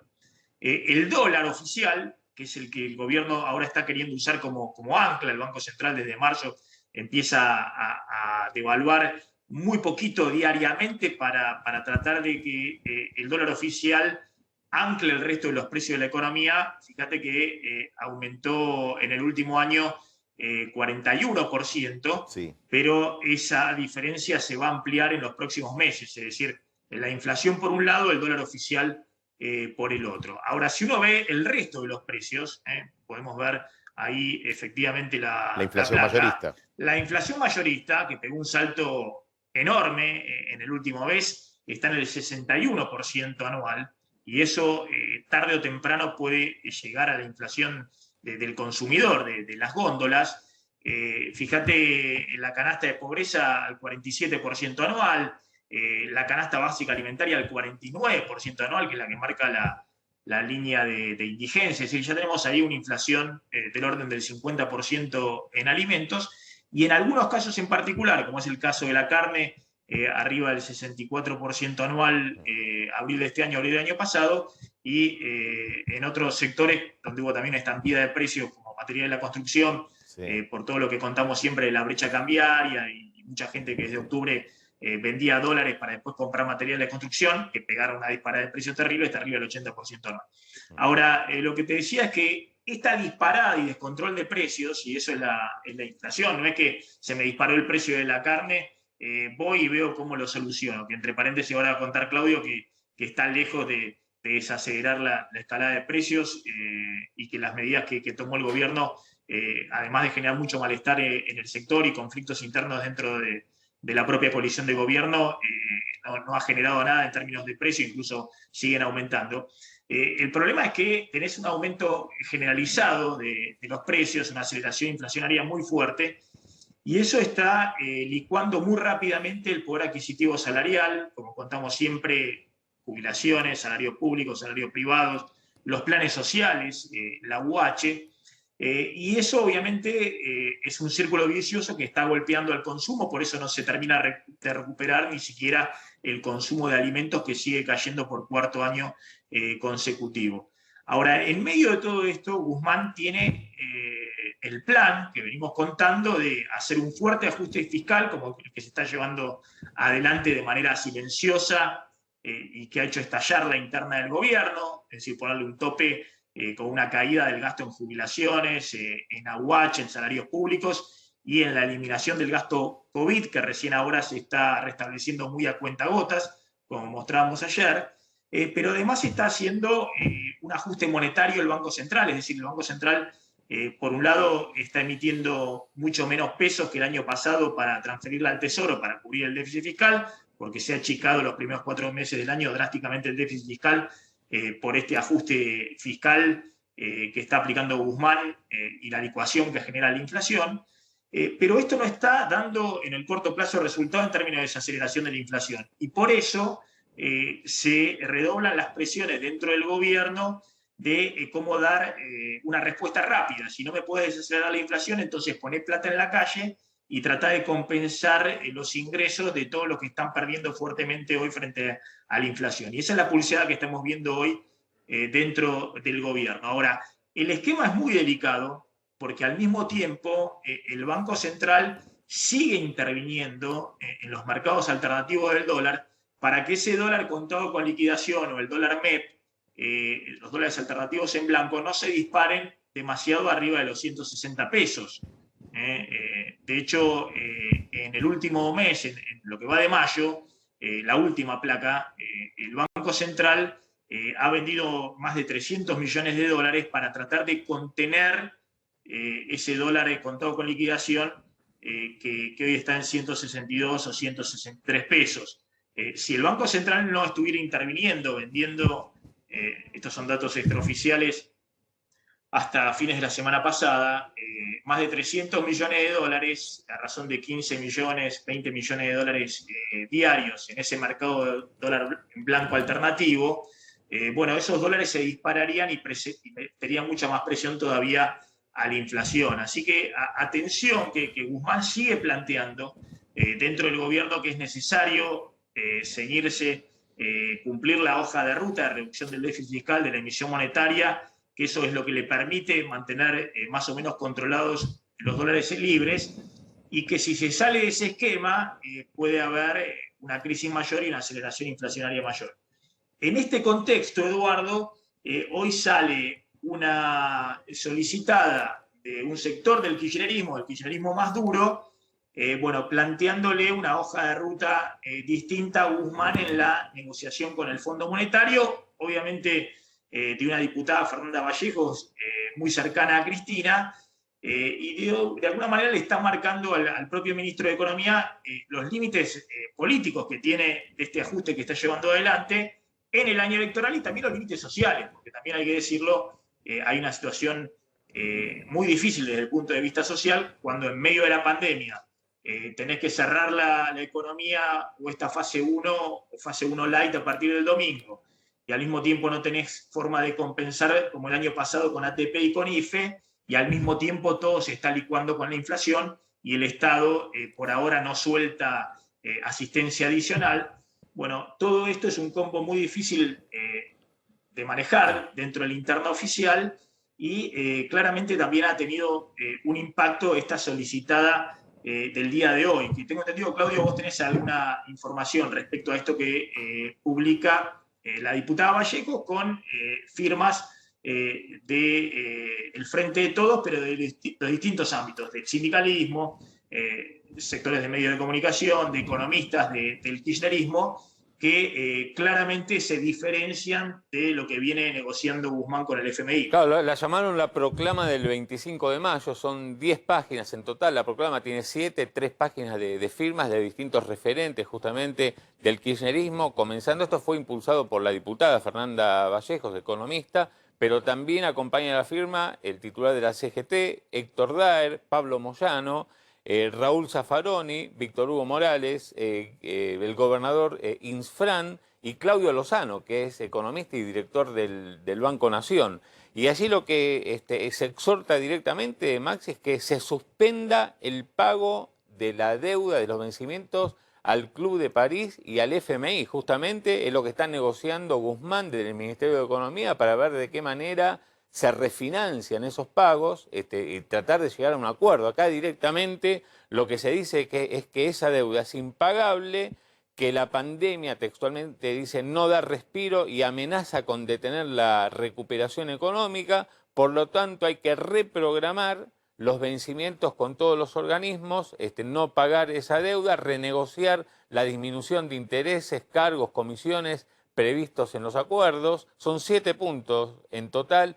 Algo que ya desde el Senado el kirchnerismo había dado aval o había pedido a Guzmán era que utilizar los 4.350 millones de dólares que vengan del FMI como DEG, digamos en una próxima ampliación del capital del FMI, van a utilizar eso para fortalecer las reservas internacionales, hacer, digamos, utilización de esos dólares para la pandemia, pero no para pagar la deuda. Pero yo te diría que lo más fuerte de toda esta proclama es que, bueno, directamente que se suspenda, le piden a Guzmán que se suspenda el pago de los vencimientos de la deuda con el FMI y con el Club de París. La deuda, el vencimiento con el Club de París es ahora, fin de mes, el día 31. Está bien, pero lo mismo Guzmán no lo iba a pagar. Eso es claro que no se iba a pagar ese vencimiento de fin de mes y se iba a usar los 60 días para seguir negociando.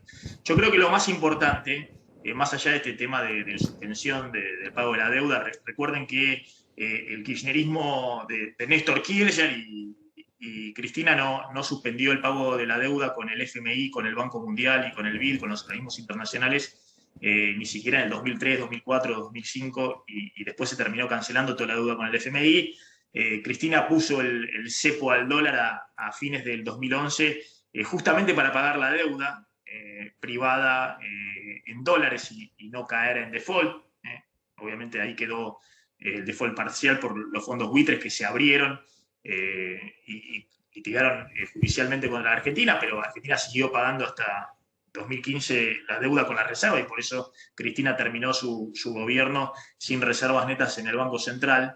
Yo creo que ahí hay una estrategia de negociación respecto a cómo renegociar con el FMI, lo que venimos contando, si negociar a 10 años, a 20 años, tirar de la cuerda en la negociación con el fondo, y estaba claro que esto no se va a pagar con el Club de París a fin de mes, pero hay dos vencimientos en septiembre y diciembre con el FMI, muy importantes, 1.800 millones de dólares cada uno, que ahí sí son todo un dilema para el gobierno.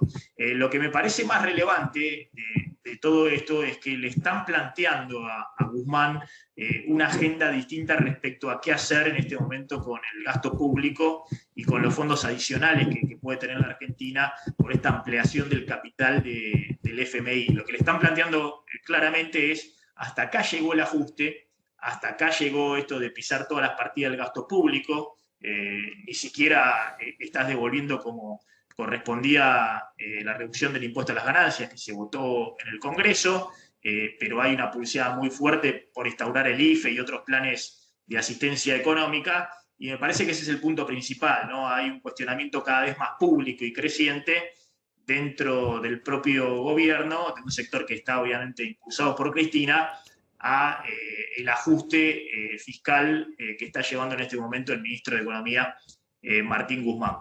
Eduardo, bueno, ahí te quedás un poco y seguimos con los móviles, viendo qué está pasando en la calle. Tengo entendido que Damián tiene mucha información con el tema vacunación que se ha movido en las últimas horas con las novedades de AstraZeneca, la reunión virtual de Alberto Fernández con Manuel López Obrador y bueno, y toda la información que hay respecto a cómo sigue esto a partir del lunes. Sí, más un vuelo que sale a Rusia para buscar más vacunas de Sputnik. Tenemos a Claudio Slomny con monotributo y tarifas, y también vamos a hablar de la pelea, el cruce entre el presidente de la Nación y Patricia Bullrich por el tema Pfizer. Todo esto y mucho más con los controles. Estamos allí pendientes de lo que ocurre en cada uno de los ingresos y egresos de la Ciudad de Buenos Aires, porque será una tarde clave como la mañana de mañana, Maxi.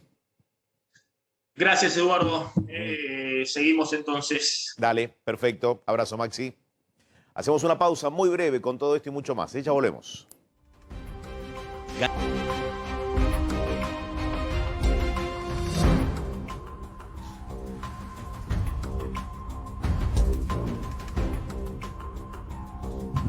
Y así está la calle a esta hora, 2 de la tarde, 32 minutos, con 19 grados 3 décimas de temperatura.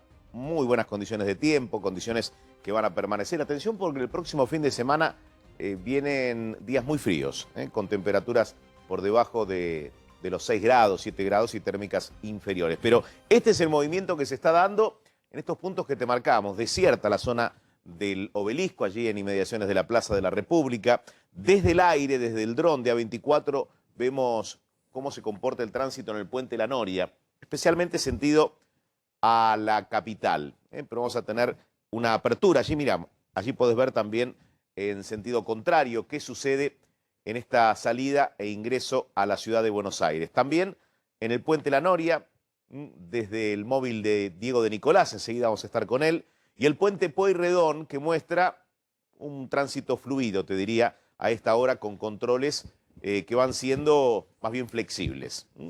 Cierre estricto, día 4, analizan extender restricciones, ya te vamos a comentar más con Damián Glanz. Y nos metemos ahora en lo que fue un momento que lo han definido como de violencia política, porque hubo una explosión en un local del Frente de Todos en Bahía Blanca. Está en comunicación Federico Susbieles, y vamos a hablar con él, referente del Frente de Todos de allí. ¿Qué tal, Federico? ¿Cómo estás? Buenas tardes. ¿Qué tal? Buenas tardes. ¿Cómo le va? Bien, a ver si nos podés describir cómo fue este hecho y en el lugar donde ocurrió. Bueno, fue a las 3 de la mañana en un local principal del Frente de Todos en Bahía Blanca, en la calle Donado y Beruti, que bueno, ahora ya está confirmado que se colocó un artefacto explosivo de fabricación casera, que bueno, provocó cuantiosos daños materiales, que se esparcieron también volantes en la zona, en la región, y bueno, que hubo también un cuantioso daño material para los vecinos de las inmediaciones. La verdad que es un día de mucha tristeza, de reflexión. Me parece que nosotros estamos exigiendo un inmediato esclarecimiento de parte de la justicia. Sí. Un pronunciamiento unánime, digamos, ¿no? de todos los sectores políticos, sociales de la ciudad, en pos de reafirmar la convivencia democrática como el norte y el factor basal de nuestra sociedad y nuestra comunidad. Y después también entendemos que es un momento de reflexión para la dirigencia política en general, ¿no? Porque hay un mensaje que permanece en el tiempo, que inocula odio en forma constante ante cualquier tipo de divergencia o circunstancia de oposición política, que termina generando situaciones como esta, ¿no? Que ahora, Federico, déjame detenerme un segundito en el hecho en sí. ¿Dónde fue colocado este artefacto explosivo? ¿En el frente del local? ¿No había gente ni en el interior ni en las inmediaciones? En una ventana lateral, en la ventana. ¿Y cómo lo han definido? ¿De un poder alto, el explosivo? Digo, imagino que han hecho pericias en el lugar. Yo, digamos, no soy un especialista en la materia. Lo que te puedo decir es que arrancó una ventana de cuajo, también arrancó una puerta que estaba por detrás de esa abertura 8 metros atrás, que quedó totalmente destrozado, un espacio de 6 por 6, y que hay rajaduras en la casa, que es una casa de unos cuantos años de una estructura robusta. O sea, el impacto fue fuerte. Y a esto no hay que quitarle peso, ¿no? Es una bomba en un local partidario, en un contexto, vuelvo a decir, de violencia creciente discursiva, que termina inoculando y generando este tipo de acciones, en el cual creo que hay que hacerse cargo, digamos, ¿no? Porque yo estoy convencido que en los tiempos en los que vivimos, en un momento que es, sin lugar a dudas, complejo y de mucha sensibilidad para la sociedad, ¿no? Por esta pandemia que estamos atravesando, más que nunca tenemos que hacer esfuerzos por tener incluso en el debate, mantener el respeto, mantener el cuidado y el respeto por la opinión del otro, cosa que muchas veces en la Argentina no pasa, y se termina generando situaciones como esta, que yo vuelvo a decir, tiene que ser un llamado de atención importante, y me parece que es un camino hacia el cual estoy convencido que en la Argentina no queremos volver, ¿no? A la época... Federico, perdón, te interrumpo para hacerte una consultita. Buenas tardes. Tengo entendido que esa esquina es muy céntrica en Bahía Blanca, a unas 5 cuadras de la municipalidad. ¿Hay cámaras de seguridad? ¿Pudieron identificar algún movimiento como para poder rastrear a la persona o las personas que pusieron este explosivo? Estamos a la espera de tener los resultados de la pericia, ¿no? Y de la instrucción que la justicia está impartiendo. Hay alguna cámara pública, ¿no? Del municipio, también hay algunas cámaras de privados, y bueno, están haciendo ese trabajo, ¿no? Está interviniendo en estos momentos la justicia. A nosotros nos parece que es importante que esto se esclarezca rápido, ¿no? Sin dudas. Federico, muchísimas gracias. La condena de nuestra parte a un hecho así. Esperemos que todos se alineen en la búsqueda de la verdad, ¿no? De lo que pasó, y que se encuentren los responsables. Gracias, desde aquí. Te agradezco mucho. Muy amable, gracias.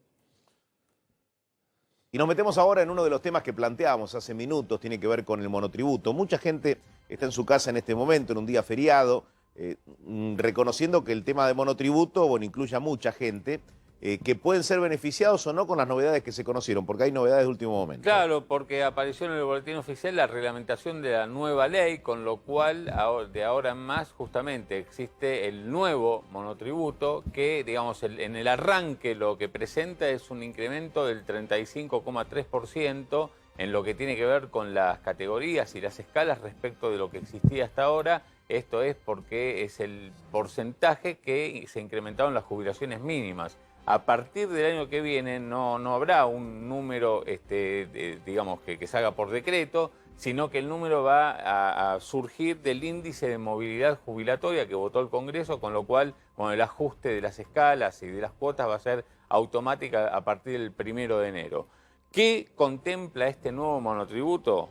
Es muy importante porque cambia la manera justamente en que el monotributista que salta de la última categoría y debería pasar al nuevo régimen general, bueno, eso será de una manera paulatina y no de golpe, que es lo que muchos reclamaban. Entonces, los monotributistas que hayan superado la facturación máxima... Que pasarían a responsables inscriptos. Claro, que hoy está en unos 294.000 pesos mensuales, digamos, quienes saltan de esa categoría máxima hasta un 25% pueden permanecer en el monotributo durante todo el año. O sea, si antes era que la facturación, si te pasabas 1.000 pesos, pasabas de golpe al régimen general.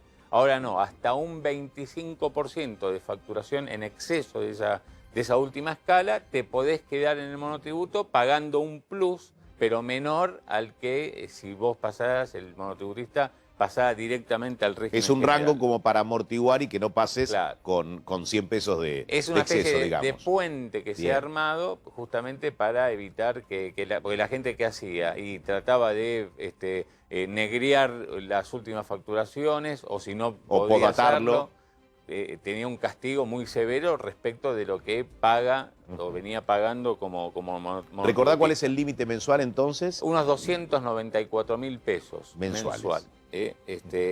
Ahora, otro cambio que se viene es que aquellos contribuyentes que pasen de monotributistas al régimen general, si lo hacen de manera voluntaria y no porque la AFIP haya detectado justamente que se excedió arriba del 25% de lo que contábamos antes, y se excedió más del 25% y tiene que pasarse al régimen general, bueno, van a tener en el primer año un 50% de descuento en el pago del IVA, con lo cual eso del puente que yo te decía, bueno, es esto, es para que la gente no sienta como un castigo pasarse del monotributo al régimen Es para general. amortiguar al menos el primer tiempo en el que te vas acomodando en el régimen de responsable. Efectivamente, entonces ese descuento del 50% en los años sucesivos también existe, pero no del 50%, sino que en el segundo año va a ser del 30% y del 10% ese beneficio, ese descuento en el tercer año. Con lo cual, bueno, se genera ese puente que te estoy diciendo. Bueno, son todos cambios que surgen a partir de la ley que fue votada en el Congreso en abril, pero que hoy salió reglamentada y a partir de hoy entonces está en plena vigencia porque salió en el boletín oficial. Bueno, en instantes, 2 de la tarde, 41 minutos, vamos a estar desarrollando con Damián Glanz todo lo que tiene que ver con vacunas. Y atención que hay novedades porque se empieza a destrabar el acuerdo con Oxford AstraZeneca. ¿Y qué más tenemos, Damián? Bueno, y vamos a estar contando la discusión política entre el presidente y la presidenta del PRO, Patricia Bullrich, por el caso de las vacunas de Pfizer. Una dura acusación de la presidenta del PRO y una durísima respuesta del presidente de la Nación. Y todo el tránsito en la ciudad de Buenos Aires. ¿Qué sucede en el fin del cuarto día de confinamiento estricto? Una pausa muy breve, ya volvemos.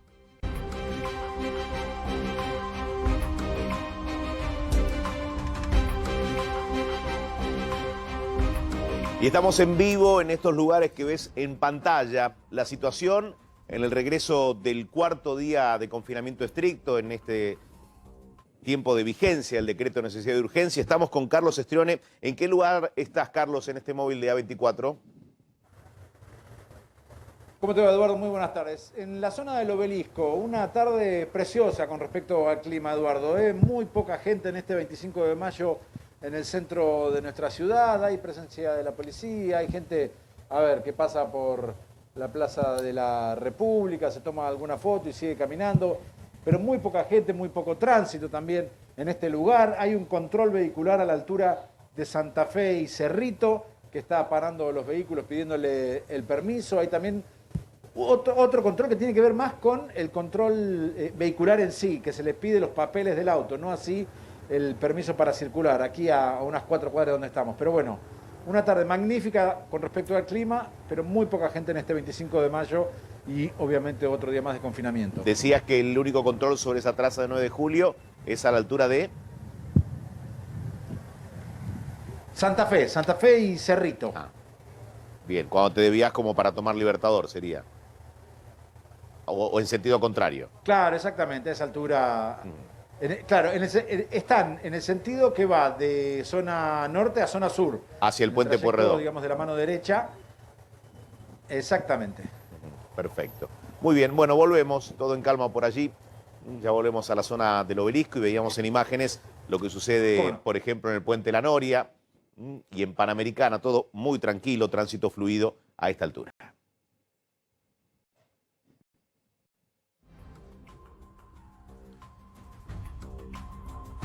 Nos vamos a ir a Francia, allí está Juan Dillon. Juan, ¿cómo estás? Buenas tardes. Hola Eduardo, ¿cómo estás? Un gusto saludarte. Buenas tardes para todos. ¿Qué hora por allí? Día de la Patria. Igual, ¿qué hora por allí? Me faltan algunos minutos para las 8 de la noche. Según mis cálculos, no sé tu horario y tu reloj, Eduardo. Muy bien, 5 horitas, ¿no? 5 horitas de diferencia, perfecto. 5 horitas. Bueno, contanos, el plan de vacunación en primer lugar, ¿cómo marcha así en Francia? Bueno, va muy rápido la vacunación aquí en Francia, ha acelerado muchísimo en los últimos, te diría, en los últimos 30 días, a cuestión de casi 500.000 personas por día. Ya está abierta, Eduardo, la vacunación para aquel que quiera vacunarse. De hecho, en el día de hoy yo me vacuné, busqué una cita, que es lo que tengo que hacer. Es como buscar una cita que alguna persona haya dejado. Lo haces todo a través de una aplicación móvil y en 24 horas conseguís el turno y te vas y te vacunás. Así que todo muy rápido y a expensas de lo que será o debería ser las vacaciones de verano, que es lo que básicamente Europa quiere lograr, afianzar una recuperación en pleno verano, Eduardo. Es decir, no hay prioridad por franja etaria, el que quiere va y se aplica la vacuna. A ver, hay prioridad para las personas mayores de 50 años y para las personas que tienen alguna patología. Pero el gobierno dispuso hace una semana, en realidad desde el 12 de mayo, que si hay una persona que busca, por las aplicaciones móviles hay varias, una cita que una persona dejó, que cambió, etcétera, es decir, si hay un hueco, no se puede desperdiciar la dosis. Entonces, buscas el día anterior, es cierto que quizás no encontrás tan cerca de tu casa, que quizás tenés que moverte 45, 50 minutos de tu casa, pero encontrás e inmediatamente aprovechás esa vacuna. Por lo cual lo están haciendo todos los franceses y prácticamente te diría que la semana que viene se va a abrir oficialmente para todas las edades. Juan, ya empiezan a flexibilizar distintos países de Europa lo que es el ingreso de turistas. En algunos casos hay exigencias como por ejemplo que tengan aplicada ya la primera y la segunda dosis de alguna vacuna. En Francia no dejan ingresar a aquellos que tengan aplicada la vacuna rusa, es decir, la Sputnik y Sinopharm, ¿es así? Es así, pero es en parte la información, porque lo que hay que tener en cuenta fundamentalmente, Eduardo, es lo siguiente. La Unión Europea seguramente la semana que viene va a ratificar lo que es los pasos fronterizos y cómo va a ser la estructura de verano, que es lo que tiene relación con la recuperación económica, si se quiere, no solamente de la Unión Europea, sino también de aquellos que vienen de afuera y van a hacer a esa recuperación. ¿Por qué digo esto? Porque fundamentalmente, Eduardo, y lo repito varias veces porque si no la gente se confunde, independientemente, vamos a suponer que un argentino tenga la vacuna AstraZeneca, que está aprobada por la Agencia de Regulación Europea, no va a poder entrar porque se van a seleccionar los países que tengan baja circulación de la epidemia. Y la Argentina, para Francia en particular, también para otros países de la Unión Europea, es zona roja o de alta circulación del coronavirus, por lo cual no solamente es que aquellos que no tengan las vacunas aprobadas por la Agencia Europea, no hacen el único requisito. Va a haber varios, uno de ellos es vacuna homologada, pero de países que tengan baja circulación. Argentina por el momento Bien, bueno, al menos llegó a decir lo esencial en términos de cómo se va a proceder con la recepción de turistas allí en Francia. Hasta la próxima, Juan. Nos metemos ahora en las vacunas que va a recibir la Argentina, las que estarían llegando mañana mismo y también el fin de semana, ¿es así? Exactamente, Eduardo. De hecho, antes de comenzar el programa, en el segmento anterior que conducen Mariana Contartesi y Facundo Pastor, la ministra Carla Bisotti ya anticipó que esta semana serán 4 millones de dosis de AstraZeneca las que terminarán llegando y 1 millón de la vacuna de Sputnik V. Para confirmar, los vuelos que ya se saben a esta hora, mañana va a estar llegando un vuelo de Aerolíneas Argentinas que va a traer 390.000 dosis del componente 1 de Sputnik V y el componente 2, un grupo menor de vacunas de 80.000 dosis, que ahora vamos a repasar cuál es el déficit de la cantidad de vacunas del componente 2 de Sputnik V que hay en la República Argentina. Además, está confirmado otro vuelo, no de Aerolíneas, sino de KLM, proveniente de Ámsterdam, con más vacunas AstraZeneca, pero del contrato que firmó la Argentina con el fondo COVAX. De ellas son casi 700.000, 657.000, que se suman a las 200.000 que llegaron el domingo de ese fondo. Y aparte del contrato firmado directamente con AstraZeneca, entre las vacunas que se fabricaron entre Argentina y México, van a llegar las primeras provenientes de México. Ayer llegaron de ese contrato, pero desde Miami. Van a llegar este fin de semana, según confirmó el propio gobierno mexicano, 800.000 a la República Argentina. Ahora, en medio de todos estos números, vamos a repasar cuántos argentinos han recibido la primera dosis y cuántas la segunda dosis. Y ahí estamos viendo que, de hecho, de la vacuna de AstraZeneca se vacunaron con la segunda dosis solamente 68.000 personas. De hecho, hoy en la ciudad de Buenos Aires empezaron a aplicar, de las que llegaron el domingo, apenas un 4% de los que recibieron la primera vacuna ya completaron el esquema con AstraZeneca. Y ellos van a ser prioridad a medida que se le van cumpliendo los 3 meses desde que recibieron la primera vacuna para completar el esquema. Sinopharm, recordemos, ya hay 1.900.000 personas que recibieron la primera dosis, pero está garantizada la segunda dosis. De hecho, ya están casi todas en poder de las provincias, por lo tanto ellos no tienen que esperar a que lleguen, ya están en el país. Distinto es el caso de la Sputnik V, donde hay 5.100.000 personas, 5.100.000 personas que recibieron el componente 1, pero poquito menos de 900.000 que recibieron el componente 2.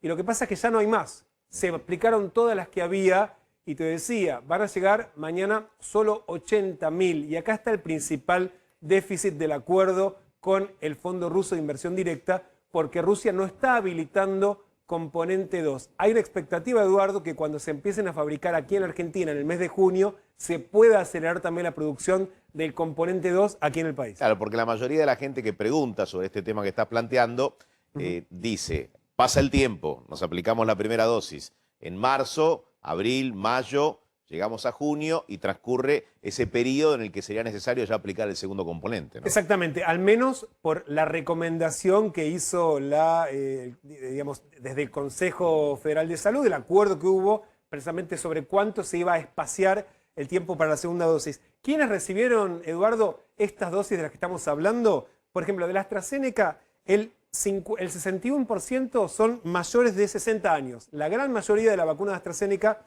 fue al grupo de mayor riesgo y en segundo lugar personal de salud, el 25% del total de las dosis que fueron aplicadas para primera dosis fue a personal de salud y después jóvenes menores de 65 años con factor de riesgo el 7,8%, después es personal estratégico y otros. Y finalmente de la Sputnik V, ahí el porcentaje de mayores de 60 es mayor, 70% del total de las dosis que se aplicaron le recibieron mayores de 60 años, el 15% de la vacuna de la Sputnik V fue al personal de salud y después el 11,7% son personas que tienen menos de 60 años pero que presentan algún factor de riesgo.